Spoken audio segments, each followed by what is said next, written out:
দর্শক, এই মুহূর্তে আমরা আছি রংপুরের যে কাউনিয়া উপজেলা রয়েছে, সেই কাউনিয়া উপজেলার যে তিস্তা রেলওয়ে সেতু রয়েছে, সেই সেতু এলাকায় আছি আমরা। আপনাদেরকে যদি আমরা দেখাই যে তিস্তা নদীর পানি গতকালকে যদিও কিছুটা হ্রাস পেয়েছিল, কিছুটা কমতে শুরু করেছিল, আজকে আবার সকাল থেকে কিন্তু তিস্তা নদীর পানি বাড়তে শুরু করেছে। আমরা যতটুকু জানতে পেরেছি, পানি উন্নয়ন বোর্ড যেভাবে বলছেন যে বন্যা সতর্কীকরণ কেন্দ্র থেকে জানানো হয়েছে যে তিস্তা নদীর পানি ডালিয়া ব্যারেজ পয়েন্টে আজকে সকাল থেকে বাড়তে শুরু করলেও বিকেলের দিকে সেখানে পানি কমতে থাকে। আর এ কারণে উজানে পানির কিছুটা প্রবাহ কম থাকায় ভাটি অঞ্চলে সে উজান থেকে নেমে আসা ঢলে কিন্তু তিস্তা নদী আজকে আবারও ভয়ঙ্কর রূপ ধারণ করছে। আমরা যতটুকু জানতে পেরেছি যে বিকেল 3টায় বন্যা সতর্কীকরণ কেন্দ্র থেকে আমাদেরকে জানানো হয়েছে যে বিকেল 3টায় কাউনিয়া রেলওয়ে সেতু পয়েন্টে 29.0 সেন্টিমিটার পানি প্রবাহ চলছে, যা বিপদ সীমার কাউনিয়া তিস্তা রেলওয়ে সেতুর বিপদ সীমার প্রায় 0.21 সেন্টিমিটার নিচ দিয়ে পানি প্রবাহ হচ্ছে। তবে পানি উন্নয়ন বোর্ডের যে তত্ত্ব, সেই তত্ত্বের সঙ্গে আমরা যতটুকু দেখছি যে এখানে তিস্তার পানি যে আজকে যে বাড়ছে এবং যেভাবে পানি উজান থেকে যে ঘোলা জলের যে স্রোত আসছে, তাতে বোঝা যাচ্ছে যে পানি অনেকটাই সকালের চেয়ে বিকেলের দিকে অনেকটা বাড়ছে।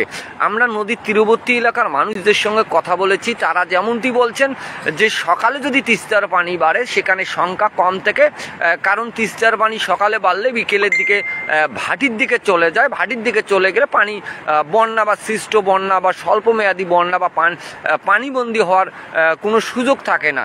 কিন্তু বিকেলের দিকে পানি যদি হু হু করে বাড়ে সেখানে স্বল্পমেয়াদী বন্যার একটা সংখ্যা থাকে, সেখানে তারা রাতের বেলায় যদি পানিবন্দী হয়ে ঘর পড়ে তাহলে তারা একটা সমস্যায় ভোগ করেন। তারা আমাদেরকে যেমনটি জানিয়েছেন। আমরা আপনাদেরকে যদি দেখাই যে এখানে তিস্তার যে পানির যে স্রোত এবং পানির যে লেভেল, সেটি কিন্তু এখানে মানে ক্ষণে ক্ষণে বাড়ছে, কমার তো কোনো দৃষ্টি দেখা যাচ্ছে না, কিন্তু ক্ষণে ক্ষণে বাড়ছে তিস্তা নদীর যে স্রোত। আপনাদেরকে যদি দেখাই যে এটা হচ্ছে যে তিস্তার যে রেলওয়ে সেতু, সেই রেলওয়ে সেতু, এখানে কিন্তু পানির যে স্রোত এবং পানির সঙ্গে পানির যে ঘোলা জল, সেটি কিন্তু বোঝা যাচ্ছে যে তিস্তা কিন্তু সেই পূর্বের যে রূপ সেটি কিন্তু ধারণ করেছে। আমরা যদি আপনাকে দেখাই যে এখানে পানি উজান থেকে যে ঢল, সেই ঢলে কিন্তু তিস্তা আবারও সেই পুরনো যৌবন যেন ফিরে পেয়েছে। এখন আমরা আজকে যেমনটি আমরা জানতে পেরেছিলাম যে গত পরশুদিন এই তিস্তার উজান থেকে নেমে আসা ঢলে উপজেলার প্রায় 350 থেকে 400 পরিবার পানিবন্দী হয়ে পড়েছিল।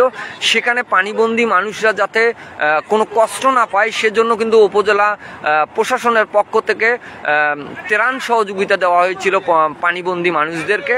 আমরা যতটুকু জানতে পেরেছিলাম যে আমাদেরকে উপজেলা প্রশাসনের প্রকল্প বাস্তবায়ন কর্মকর্তা পিআইও আহসান হাবিব সরকার যেমনটি জানিয়েছিলেন, তারা ইতিমধ্যে কিন্তু বন্যা কবলিত মানে পানিবন্দী এলাকায় যে যারা কষ্টে মানুষ আছেন তাদেরকে কিন্তু 4.5 টন চাল এবং 580 প্যাকেট কিন্তু তারা শুকনো খাবার বিতরণ করেছেন।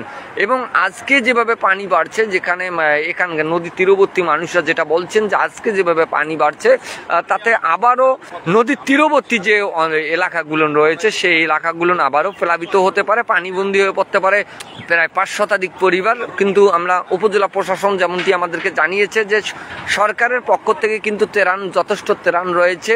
নদী পাড়ের যে এলাকার খোঁজ খবর নেওয়ার জন্য স্থানীয় যারা জনপ্রতিনিধি রয়েছেন, চেয়ারম্যান এবং মেম্বাররা রয়েছেন, তাদেরকে কিন্তু বলা রয়েছে যে নদীর তীরবর্তী এলাকার সবসময় খোঁজ খবর নেওয়ার জন্য। আপনাদেরকে যদি আরেকটু বিষয় জানাই যে এই নদীর যে পানি সেটি কিন্তু তিস্তার পানি সকালেও যদি বাড়ে কিন্তু বিকেলের দিকে ভাটির দিকে চলে যাওয়া কিছুটা কমে যায়। কিন্তু আজকে কিন্তু পানি কিন্তু সকাল থেকে বাড়া শুরু করলেও বিকেলের দিকে সবচেয়ে বেশি বাড়া শুরু করেছে। পানি উন্নয়ন বোর্ডের সূত্র মতো কিন্তু এখন বিপদসীমার কাউনিয়া পয়েন্টে রেল সেতু পয়েন্টে বিপদসীমার প্রায় 0.21 সেন্টিমিটার নিচ দিয়ে প্রবাহিত হলেও কিন্তু স্থানীয় লোকজন বলছে যে না, পানি উন্নয়ন বোর্ডের যে তত্ত্ব রয়েছে রয়েছে সেটি তত্ত্বের সঙ্গে এখনকার যে বাস্তব রূপ সেটার একটু গরমিল রয়েছে, কারণ পানি যেভাবে বাড়ছে সেটি বিপদসীমা হয়তো অতিক্রম করেছে। তবে বন্যা সতর্কীকরণ কেন্দ্র যেটি জানিয়েছে যে তিস্তা নদীর পানি আজকে ভারী বর্ষণ এবং উজানের ঢলে তিস্তা নদী কাউনিয়া পয়েন্টে তিস্তা নদীর পানি বিপদসীমা অতিক্রম করে স্বল্পমেয়াদী বন্যা হতে পারে।